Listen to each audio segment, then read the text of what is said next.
I am 32 years old. My husband and I had been married for 5 years. I thought they were 5 happy years. We had a small house in a quiet neighborhood. We had a dog. We had plans for the future. I thought I knew him completely. His name was Leo. He was kind and funny. He worked in logistics for a shipping company. He told me he loved me every single day. I believed him every single time. Our life was simple, but it was ours. I felt safe. I felt loved. I never had a single reason to doubt him. Not a real one, anyway. Lately, something had felt a little off. He was more quiet than usual. He spent more time on his phone, and he would angle the screen away from me when I walked into the room. He said work was stressful.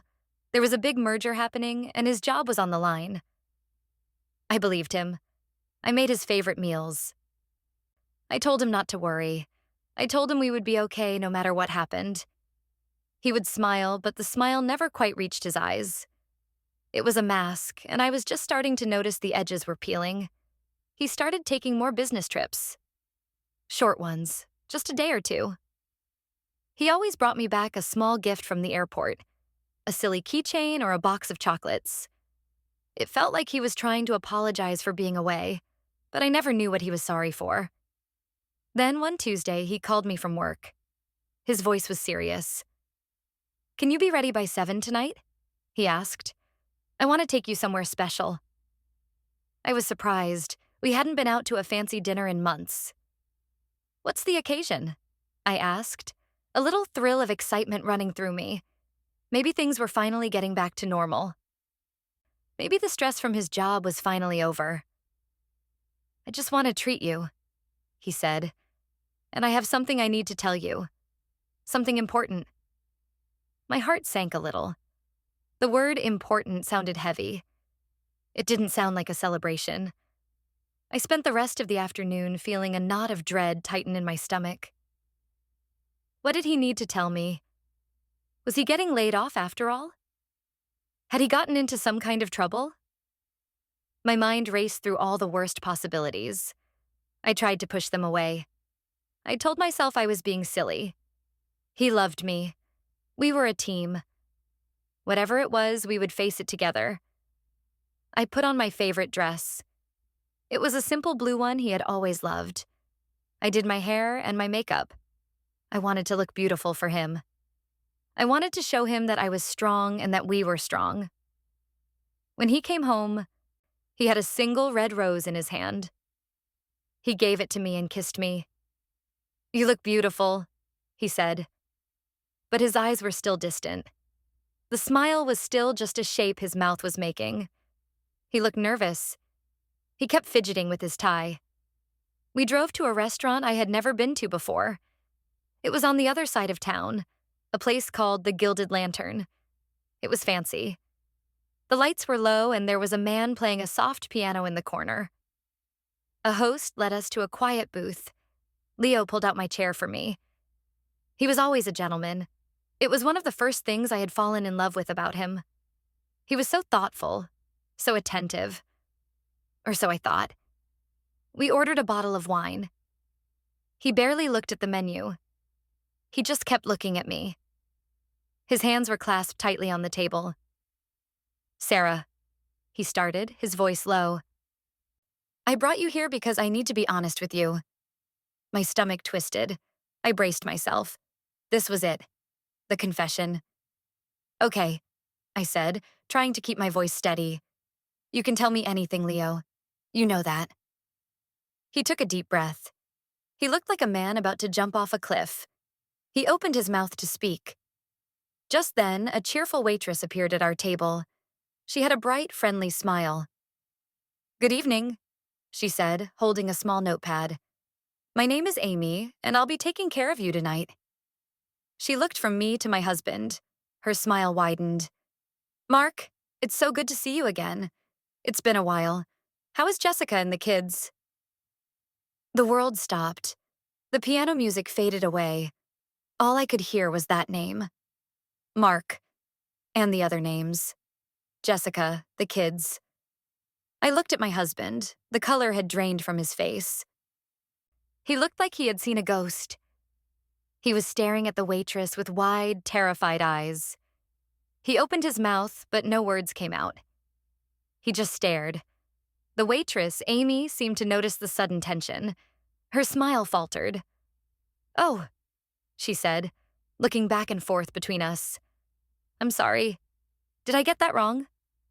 You look just like one of our regulars, Mark Peterson." Leo finally found his voice. It was shaky. "No," he said, forcing a laugh that sounded like a cough. "You must have me confused with someone else. My name is Leo Vance." Amy looked embarrassed. "Oh my goodness, I am so sorry," she said. "You are his exact double. I really apologize." "It's no problem," Leo said, waving his hand dismissively. "It happens." He was trying to sound casual, but his knuckles were white where he gripped the table. The waitress scurried away, still apologizing. I stared at him. I didn't say a word. I just watched him as he picked up his wineglass with a trembling hand. He took a long drink. He wouldn't look at me. He was staring at the wall behind me. "Wow," he said, trying to laugh again. "That was weird, huh? Crazy coincidence." I just kept staring. The name echoed in my head. Mark. "Leo," I said. My voice was quiet. It was flat. "Who is Mark?" He finally looked at me. He tried to smile. It was a pained, desperate expression. "I told you, honey," he said. "She made a mistake. She thought I was someone else." "She knew his wife's name," I said. "She knew he had kids." His smile vanished. "It was just a guess," he said quickly. "People say things like that. It's just a crazy mix-up." I knew he was lying. I had never been more certain of anything in my entire life. It wasn't just the waitress. It was the way he reacted. The pure, undiluted panic in his eyes. It was the way the color had drained from his face. It was the way his hand was still shaking as he put his wineglass down. The confession he was about to make wasn't about losing his job. It wasn't about money. It was about this. It was about Mark. "What were you going to confess to me, Leo?" I asked. My voice was still quiet, but there was a sharp edge to it now. He flinched. "It's nothing," he said, shaking his head. "It wasn't important. Just some stress from work. I was being dramatic." "No," I said. "You said it was important. You brought me to a special place. You were about to tell me something that was scaring you. What was it?" He stared at me, his jaw tight. "Sarah, please," he said.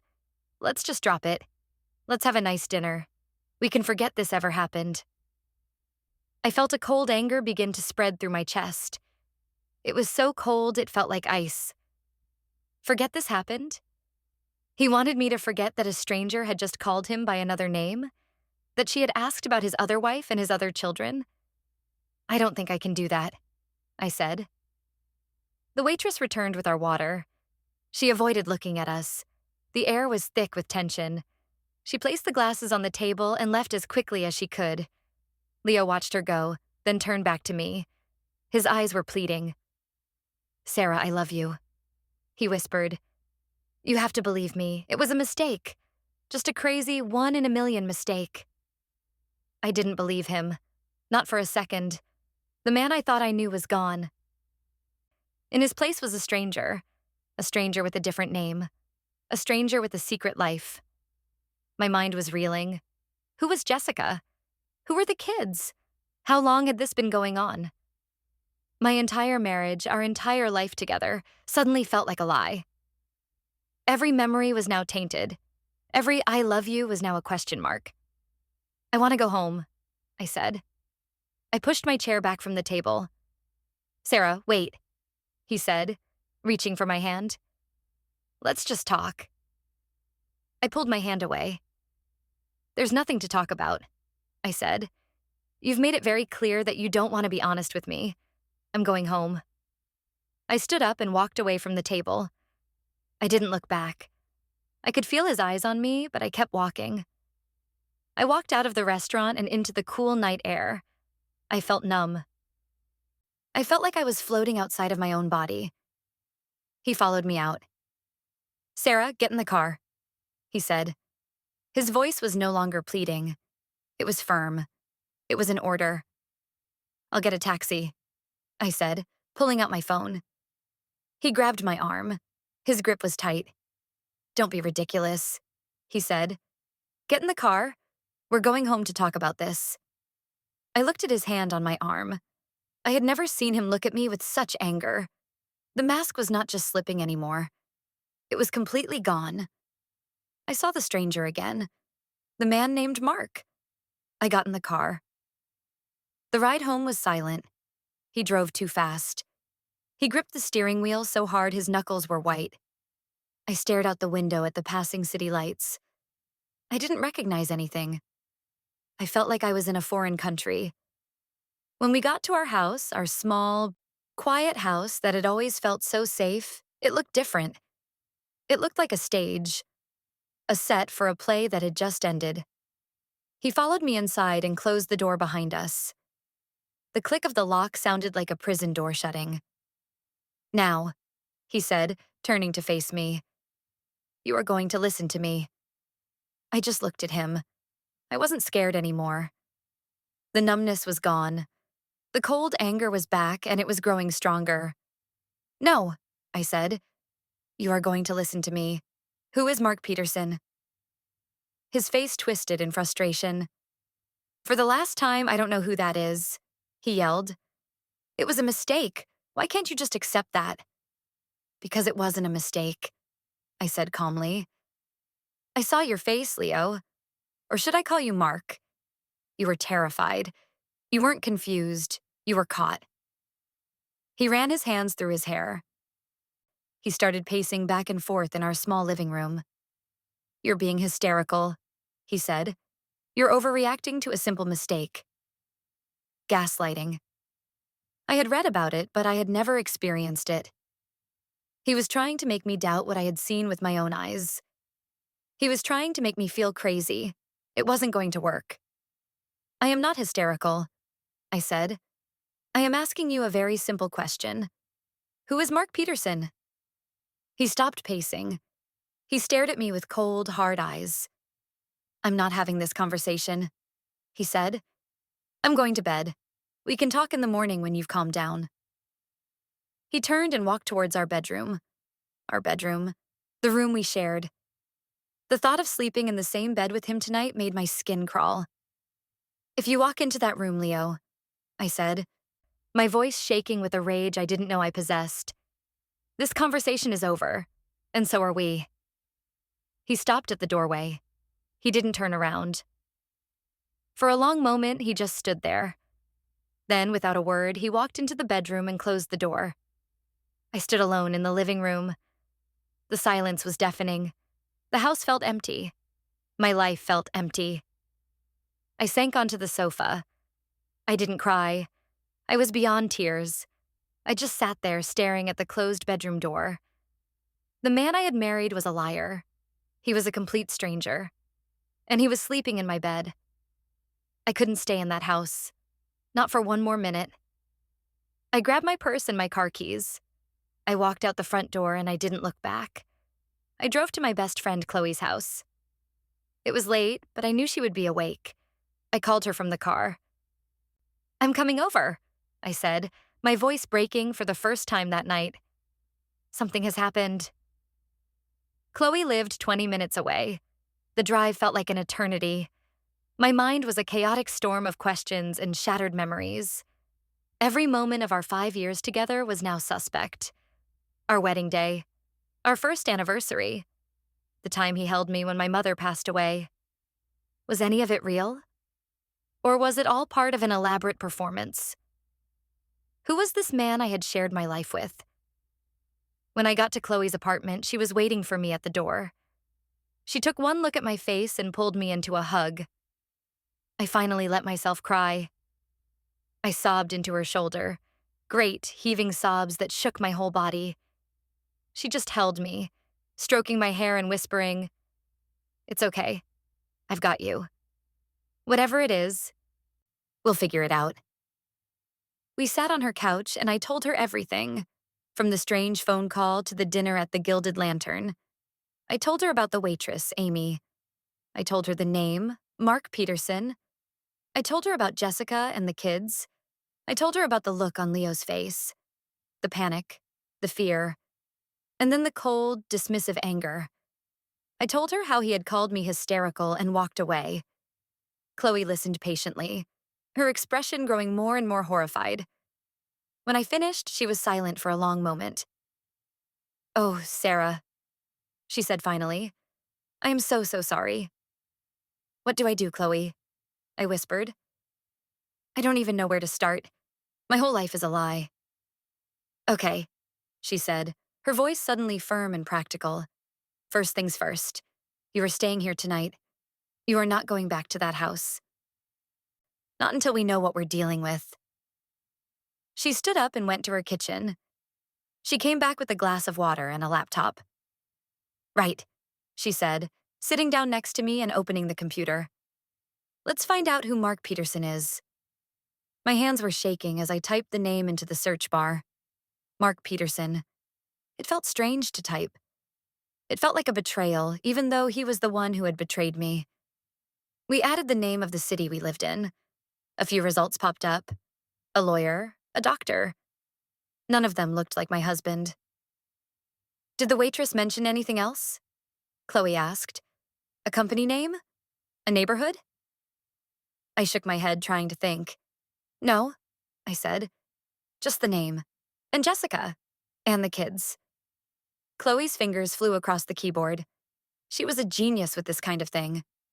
She worked in digital marketing and knew all the tricks.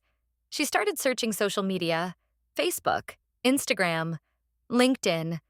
We searched for Mark Peterson combined with Jessica. And then we found him. It was a Facebook profile.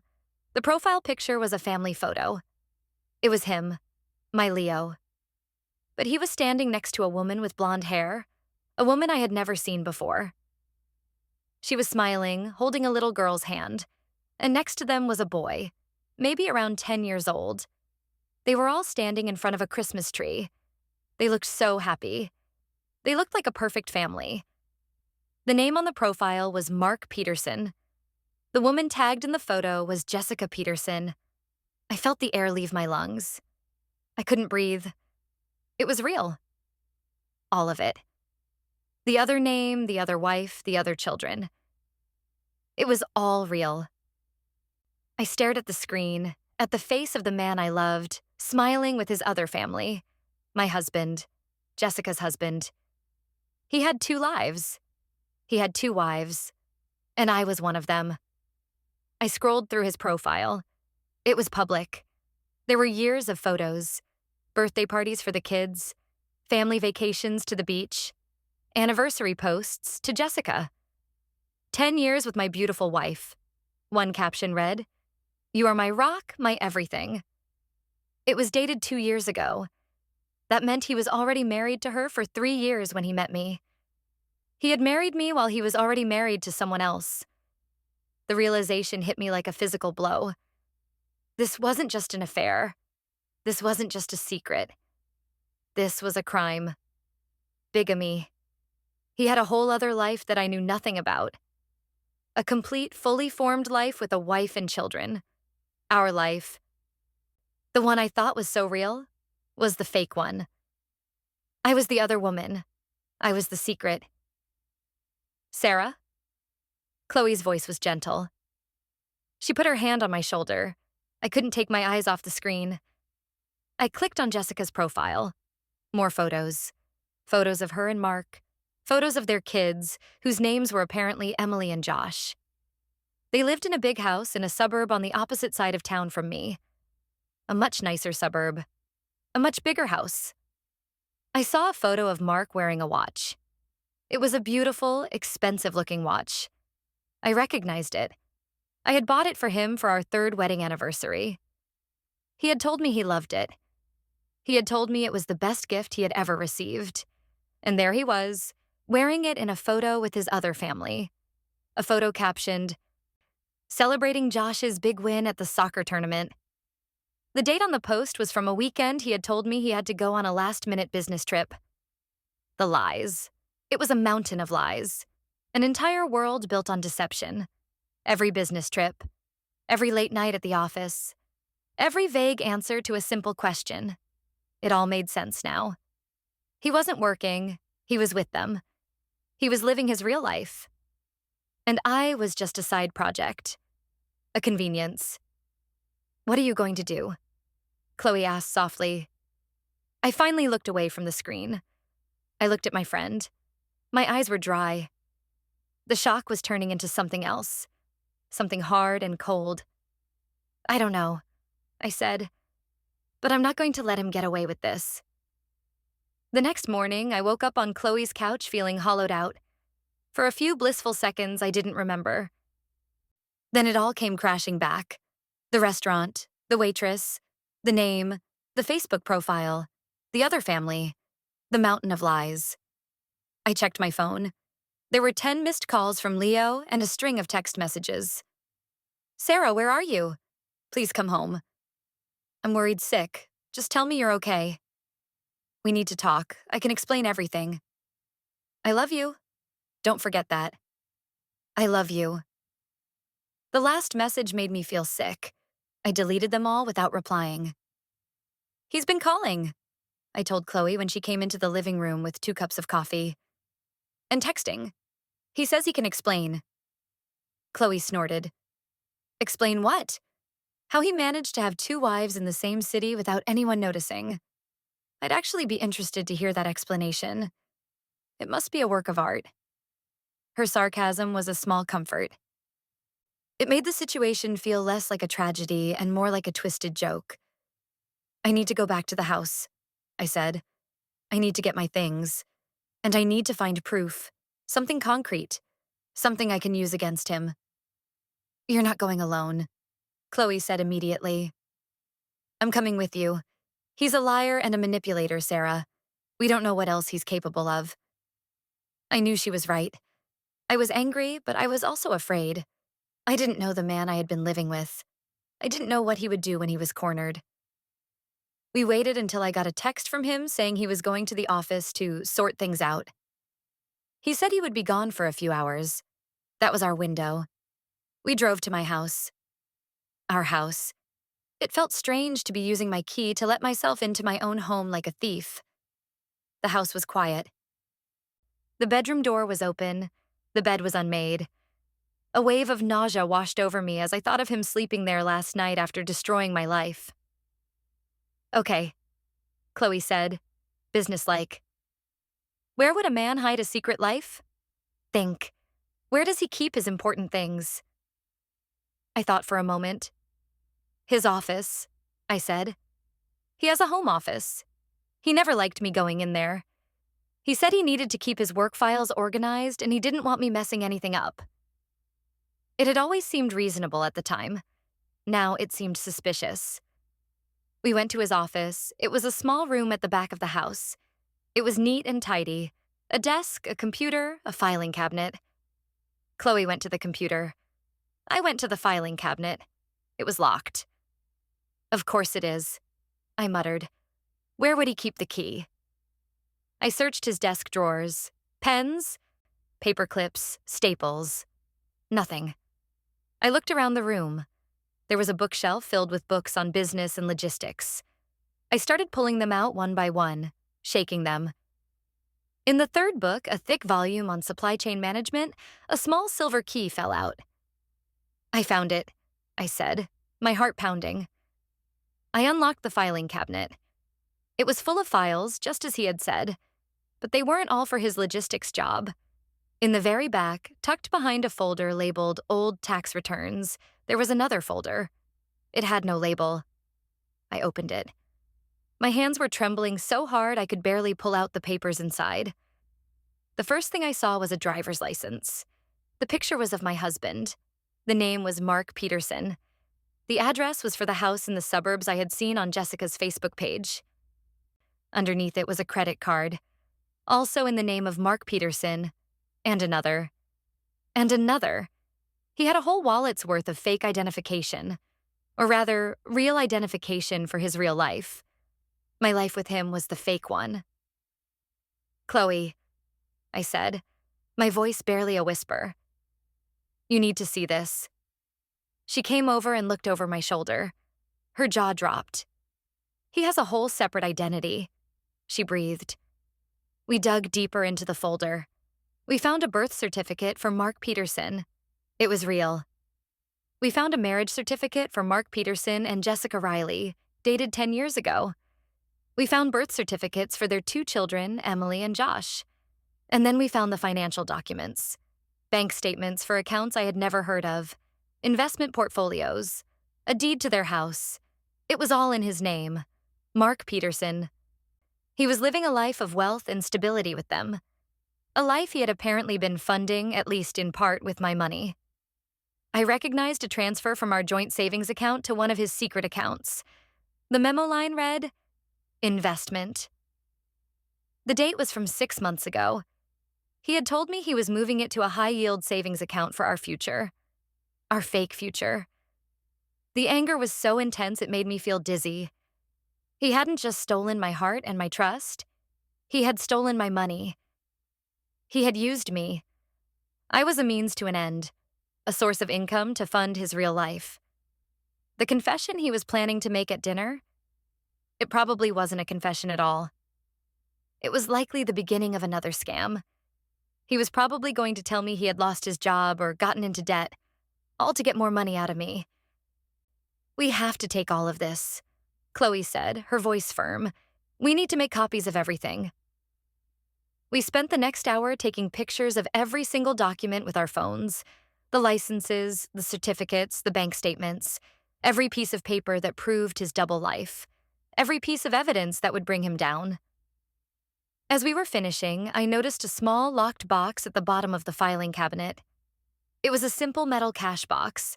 The key that opened the cabinet didn't fit. I looked around the office again. On his desk was a framed photo of us. It was from our honeymoon. We were smiling, happy, and so in love. Or so I had thought. I picked it up. It felt heavy. I turned it over. Taped to the back was another small key. I used it to open the box. Inside, there was no cash. There was just a small black notebook. A journal. I opened it. The handwriting was his. The first entry was dated 5 years ago, just a few weeks after we met. "I met someone today." It read, "Her name is Sarah.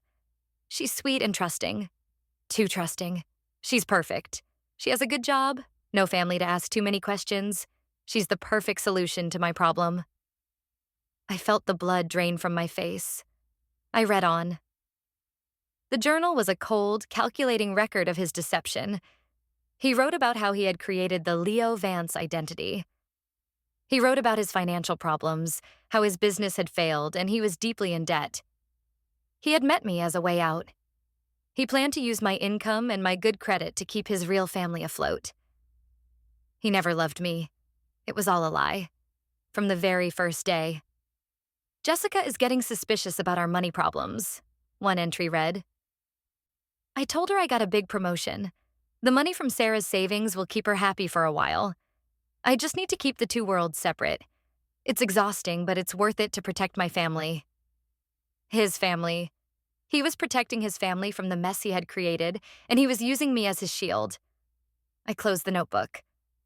I couldn't read anymore. I felt like I was going to be sick. "What is it?" Chloe asked, seeing the look on my face. I handed her the journal. I watched her face as she read. Her expression shifted from shock to disgust to pure, unadulterated rage. "That absolute monster," she whispered when she was done. "He's not just a liar, he's a sociopath." I took the journal and the folder of documents. "Let's go," I said. My voice was cold and steady. The hurt was still there, a giant gaping wound in my chest. But now it was surrounded by a wall of ice. He had not just deceived me, he had targeted me. He had used me. He had seen my trusting nature as a weakness to be exploited. He was about to find out just how wrong he was. We left the house, my house, and drove back to Chloe's. We spent the rest of the day planning. My first instinct was to go to the police. What he had done was illegal. Bigamy. Fraud. But Chloe stopped me. "Not yet," she said. "If you go to the police now, it becomes a legal case. It will be slow. It will be messy. And he might find a way to wriggle out of it. He's a good liar. We need to be smarter than him." "What do you suggest?" I asked. "We have the proof. We have everything." "Yes," she said. "And he doesn't know we have it. That's our advantage. He thinks you're just an emotional, hysterical wife who ran off in a huff. He thinks he can sweet-talk his way back into your life. We need to use that." Her words made sense. He underestimated me. He had always underestimated me. He saw me as soft, as easy to manipulate. It was time to show him who I really was. We decided on a plan. I would not confront him directly. Not yet. First, I would gather more information. I would learn everything I could about his other life. And I would figure out a way to take back what he had stolen from me. The first step was to secure my finances. The next morning, I went to my bank. I opened a new account in my name only. I transferred every penny from my personal savings into it. Then I went to the joint account I shared with Leo. I withdrew half of the money. I knew I was entitled to it. In fact, I was entitled to all of it, considering he had been defrauding me for years, but I wanted to be careful. I didn't want to alert him that I knew anything. A sudden withdrawal of the entire amount would raise a red flag. Next, I called a lawyer. I found one who specialized in divorce and fraud cases. I made an appointment for the following day. I didn't tell her everything on the phone. I just said I needed to discuss a complicated marital situation. Then came the hardest part. I had to talk to him. I had to pretend that I was still just confused and hurt, not armed with a mountain of evidence that could destroy his life. I took a deep breath and called him. He answered on the first ring. "Sarah, thank God, where are you? Are you okay?" He sounded so concerned, so loving. It made my stomach turn. "I'm at Chloe's," I said, keeping my voice quiet and sad. "I needed some space to think." "I understand," he said. "I'm so sorry, honey. I should have never let you walk out of that restaurant. I was just so shocked by what that waitress said. I didn't handle it well." "Who is she, Leo?" I asked, putting a slight tremor in my voice. "Who is Jessica?" He sighed heavily, a sound of practiced weariness. "She's no one," he said. "Mark Peterson is a guy I used to work with years ago. He looks a lot like me. We used to get mixed up all the time. The waitress must have remembered him and gotten confused. That's all it is. A crazy coincidence." It was the same lie as before, but now it sounded even more pathetic. I knew the truth. I had held the proof in my hands. "I don't know if I believe you," I said, letting a tear fall. I wanted him to think I was weak. I wanted him to think I was still the same trusting woman he had married. "Sarah, please," he begged. "Let me see you. Let me talk to you in person. I can prove it to you. I love you. You are my whole life." The words were like poison. My whole life. What a joke. I was a fraction of his life. The fraudulent secret part. "Okay," I said after a long pause. "Meet me for coffee tomorrow afternoon, at the little cafe near my office." "Anything," he said, relief flooding his voice. "I'll be there. We'll sort this all out, I promise." I hung up the phone. I felt disgusting. I had to pretend to be a victim, to be a fool, just to keep him from getting suspicious. But it was a necessary evil. It was the only way to make sure he would pay for what he had done. The next day, I met with the lawyer. Her name was Ms. Davies. She was a sharp, no-nonsense woman in her 50s. I laid out the whole story. I showed her the pictures of the documents on my phone, the fake ID, the marriage certificate, the bank statements, the journal. She looked at everything carefully, her expression becoming more and more grim. When I was done, she looked at me over the top of her glasses. "Well," she said, "this is quite a mess, but a very clear-cut one. Your husband, or whatever his name is, has committed several crimes. Bigamy is the least of them. The financial fraud is significant." "What can I do?" I asked. "Legally," she said, "we can have him arrested. We can file for an annulment of your marriage on the grounds of fraud. We can sue him for every penny he has ever taken from you, plus damages. We will win. It won't even be a fight. You have a mountain of irrefutable evidence." That was good to hear, but it wasn't enough. I didn't just want legal justice. I wanted personal justice. I wanted him to face the people he had lied to. I wanted him to be publicly humiliated.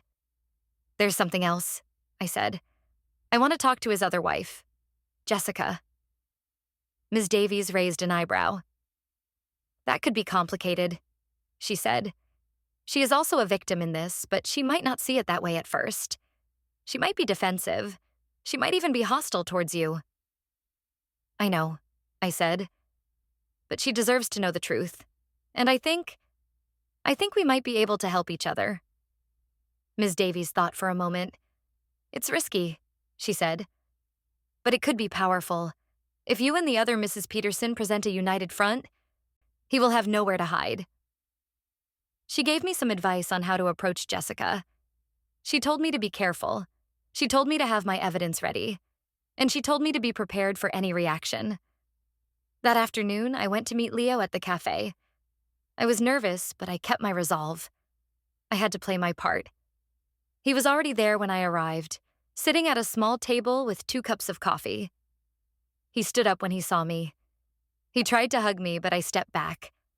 I sat down and wrapped my hands around my coffee cup. "Thank you for coming," he said, his voice soft and earnest. He looked so sincere. It was a terrifying performance. "I needed answers, Leo," I said. "I can't live with these doubts." "I know," he said, "and I'm going to give them to you." He then launched into an elaborate story about his old colleague, Mark Peterson. He gave me details about their supposed friendship. He told me stories about their time at their old company. He even had a plausible explanation for why the waitress would know about Mark's wife and kids. It was a masterful performance. If I hadn't seen the evidence with my own eyes, I might have believed him. I let him talk. I nodded along. I asked a few sad, doubtful questions. I played the part of the heartbroken wife who wanted desperately to believe her husband. "I just don't know, Leo," I said when he was done. "It all sounds so convenient." "I know it does," he said, reaching across the table and taking my hand. His touch made my skin crawl, but I didn't pull away. "But it's the truth. I swear it on my love for you." "I need some time," I said, pulling my hand back gently. "I need to think about all of this." "Of course," he said, his expression full of fake understanding. "Take all the time you need. I'll be waiting. I'm not going anywhere." "Oh, you'll be going somewhere," I thought. "But it won't be anywhere you like." I left the cafe feeling both disgusted and empowered. I had done it. I had faced him and he had no idea. He was still underestimating me. He thought he could lie his way out of this, just like he had lied his way through our entire marriage. His arrogance would be his downfall. Now it was time for the next step. Contacting Jessica. This was the part that scared me the most. She was a victim, just like me. But she was also the real wife. Her life was about to be blown apart, and I was the one holding the match. I went back to Chloe's apartment. We looked up her address again. We found her phone number online. I stared at it for a long time. "You can do this," Chloe said, squeezing my shoulder. "She needs to know, and you need her." I took a deep breath and dialed the number. It rang 3 times. Then a woman's voice answered. "Hello?" "Hello," I said, my heart pounding. "Is this Jessica Peterson?" "Yes, it is," she said. "Who is this?" I had rehearsed what I was going to say 100 times. but now the words wouldn't come. My throat was dry. "My name is Sarah Vance," I said finally. "I know this is going to sound strange, but I need to talk to you about your husband, Mark." There was a pause on the other end of the line. "I'm sorry. Who is this?" she asked again, her voice cooler this time. "What about my husband?" "I believe we are married to the same man," I said. The words hung in the air between us. The silence that followed was the loudest thing I had ever heard. I could hear her breathing on the other end of the line. "That's not funny," she said finally, her voice sharp and angry. "I don't know who you are or what kind of sick joke this is, but you need to leave me and my family alone." "It's not a joke," I said quickly before she could hang up. "I wish it were. His name is Leo Vance. That's the name he uses with me. We have been married for 5 years." "You're insane," she spat. "My husband's name is Mark. We've been married for 10 years. We have 2 children. I think I would know if he had another wife." "I have proof," I said. "I have a copy of our marriage certificate. I have photos. I have bank statements showing he has been taking money from our joint account and moving it to his secret accounts." "Stop it," she said, her voice starting to tremble. "Just stop it. I'm going to hang up now." "Don't," I pleaded. "Jessica, please, I know this is a shock. I'm just as shocked as you are. He has been lying to both of us. He is not the man you think he is." I heard a muffled sob on the other end of the line. "Why are you doing this?" she whispered. "Why are you trying to ruin my life?" "I'm not," I said gently. "He is the one who has ruined our lives. I'm just the one telling you the truth. Look, I can send you something. One piece of proof. If you still think I'm lying after you see it, I will never contact you again." She was quiet for a moment. "What kind of proof?" she asked, her voice barely audible. I thought about the journal. It was the most damning evidence, but it was also the most personal. It might be too much for her to handle right away. I needed something simple, something undeniable. "He wears a silver watch, doesn't he?" I asked. "A nice one, with a dark blue face." There was another pause. "Yes," she said cautiously. "He got it for our anniversary a few years ago." My heart clenched. Another lie. He had told her the watch I bought for him was an anniversary gift for her. The man's deception knew no bounds. "I have the receipt for that watch," I said, "from the jewelry store where I bought it for him, for our 3rd anniversary. It has my name and my credit card number on it. I can send you a picture of it." The line was silent for a full minute. I thought she had hung up. "Send it," she said finally, her voice flat and emotionless. And then she ended the call. I immediately sent her the photo of the receipt. Then, I waited. The minutes ticked by like hours. Chloe and I sat in silence, staring at my phone. After what felt like a lifetime, my phone buzzed. It was a text from Jessica. "We need to talk," it said. "Meet me tomorrow, noon, the coffee shop on Elm Street." I had done it. I had broken through. The first crack in Mark's perfect, compartmentalized world had appeared. The next day, I walked into the coffee shop on Elm Street. I saw her immediately. She was sitting in a booth in the back, staring into a cup of coffee. She looked just like her pictures. Blonde hair, pretty face. But today, her face was pale and her eyes were red-rimmed. She looked like she hadn't slept at all. I walked over to her table. "Jessica?" I asked. She looked up at me. There was no anger in her eyes, just a deep, profound sadness. "You're Sarah," she said. It wasn't a question. I nodded and sat down across from her. "He's not home," she said, her voice hoarse. "He told me he had to work late. He does that a lot." I nodded again. "He calls them business trips with me."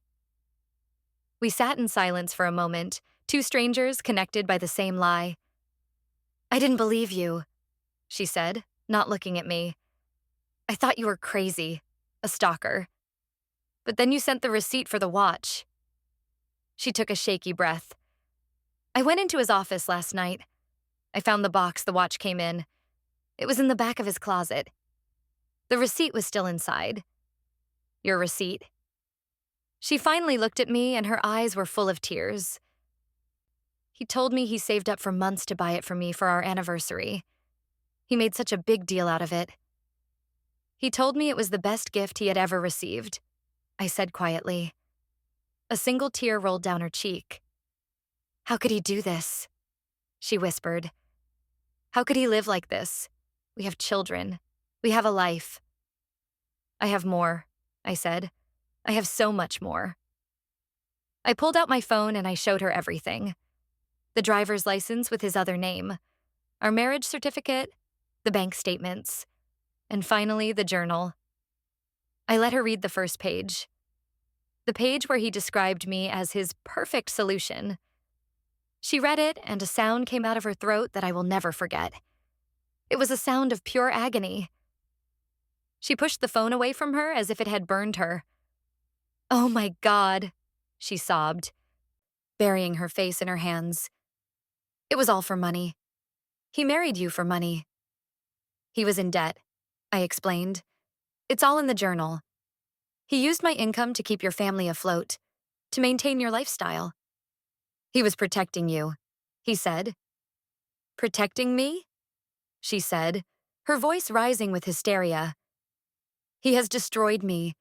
He has destroyed our family. My children. What am I going to tell my children? I reached across the table and put my hand on her arm. We are going to make him pay for this, Jessica, I said, my voice filled with a conviction that surprised even me. We are going to take him down. Together. She looked up at me, her eyes wide with a mixture of fear and a tiny, flickering spark of hope. How? She asked. We have the evidence, I said. We can go to the police, we can go to lawyers. But first, I think he needs to face us. Both of us. And he needs to do it in front of the people whose opinions he actually cares about. His family, she breathed. His parents, his brother. Exactly, I said. When is the next time you're all supposed to get together? She thought for a moment. His father's 70th birthday party, she said. It's this Saturday, at his parents' house. Perfect, I said. A cold, hard plan was forming in my mind. That's where we'll do it. That's where his two worlds are going to collide. The next few days were a blur of planning. Jessica and I were in constant contact. We were no longer two women who had been betrayed by the same man. We were a team. We had a common enemy and a common goal. We shared information. We compared stories. The more we talked, the more lies we uncovered. A boys' weekend he took with his brother was actually his honeymoon with me. A conference in Chicago was our anniversary trip to the mountains. The lies were so seamless, so interwoven, it was sickening. He was a master puppeteer, and we had been his puppets. Now we were going to cut the strings. We made copies of all the evidence. We put together 2 identical folders, one for me, one for her. We decided how we would orchestrate the confrontation. Jessica would be at the party as usual. I would arrive an hour in once all the guests were there. I would not come in screaming. I would be calm. I would be composed. I would let the evidence speak for itself. On Saturday, I got dressed. I didn't choose my favorite blue dress. I chose a severe black pantsuit. I felt like a warrior getting ready for battle. My heart was pounding, but my hands were steady. I was not the same woman who had walked into that restaurant a week ago. That woman was gone. In her place was someone stronger, someone colder, someone who was about to get justice. I drove to the address Jessica had given me. It was a large, beautiful house in an affluent neighborhood. The kind of house I had always dreamed of living in. The kind of house Mark had been living in while I was in our small rented house on the other side of town. The injustice of it all fueled my resolve. I parked down the street and waited. I watched as cars pulled into the driveway. I saw people getting out, carrying gifts, laughing. His family, his real family, the people he had been protecting. At exactly 8 o'clock, 1 hour after the party had started, I got a text from Jessica. Everyone is here. He's giving a toast to his father right now. It's time. I got out of the car. I picked up my folder of evidence. I walked up the stone pathway to the front door. I could hear music and laughter coming from inside. I took a deep breath, and I rang the doorbell. A man I didn't recognize opened the door. He was holding a drink and smiling. "Hello," he said. "Can I help you?" "I'm here to see Mark Peterson," I said, my voice even. The man looked confused. "Mark, I think you might be—" Before he could finish, a woman appeared behind him. It was Jessica. "It's okay, Bill," she said to the man. "She's with me." She looked at me, her eyes wide with fear and determination. She gave me a small, almost imperceptible nod. I stepped inside. The party stopped. The music seemed to fade away. Everyone was staring at me. I saw him. Mark. My Leo. He was standing in the middle of the living room, a champagne glass in his hand, a look of utter confusion on his face. He saw me and his smile froze. The color drained from his face, just like it had in the restaurant. But this time, it was worse. This time, there was nowhere to run. "Sarah?" he said, his voice a choked whisper. "What are you doing here?" I didn't answer him. I just looked at him, letting the silence stretch. I saw an older couple, who I assumed were his parents, looking from him to me with puzzled expressions. I saw a man who looked like a younger version of Mark, probably his brother, staring at me with suspicion. "Mark," Jessica said, her voice loud and clear, ringing through the silent room. "Who is this woman?" Mark's eyes darted between me and Jessica. He was trapped. He looked like a cornered animal. She's a colleague," he stammered. "A work colleague who got lost. I don't know why she's here." I smiled. A cold, thin smile. "Is that what you call your other wife?" I asked, my voice calm and carrying across the room. "A colleague?" A collective gasp went through the room. People started murmuring. Mark's father took a step forward. "Mark, what is going on?" he demanded. "It's a mistake," Mark said desperately, looking around at his family. "She's lying. She's crazy. I don't know what she's talking about." "Am I?" I said. I opened my folder. "Then I guess this is a lie, too." I pulled out the first document. It was a copy of our marriage certificate. I held it up for everyone to see. "This is a marriage certificate for Leo Vance and Sarah Miller, dated 5 years ago." I then pulled out the driver's license, the one with his picture and the name Leo Vance. "And this is Leo Vance," I said, holding it up next to his face. "He looks a lot like Mark Peterson, don't you think?" Mark's mother let out a small cry. She put her hand to her mouth. "And this," Jessica said, stepping forward with her own folder, "is a marriage certificate for Mark Peterson and Jessica Riley, dated 10 years ago." She held it up. "And this is a birth certificate for our son, Joshua Peterson, and our daughter, Emily Peterson." She looked directly at Mark, her eyes blazing with fury. "It seems my husband has been very, very busy." Mark was speechless. He was pale and trembling. He looked from the documents in my hand to the documents in Jessica's hand. He looked at the horrified faces of his family. His perfect world was crumbling around him, and it was all happening in slow motion.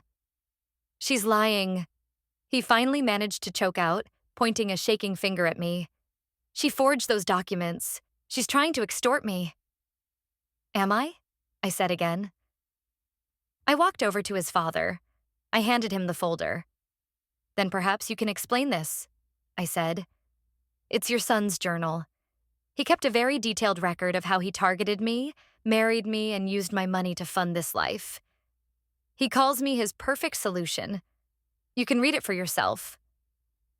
His father took the folder. He opened the journal. He began to read.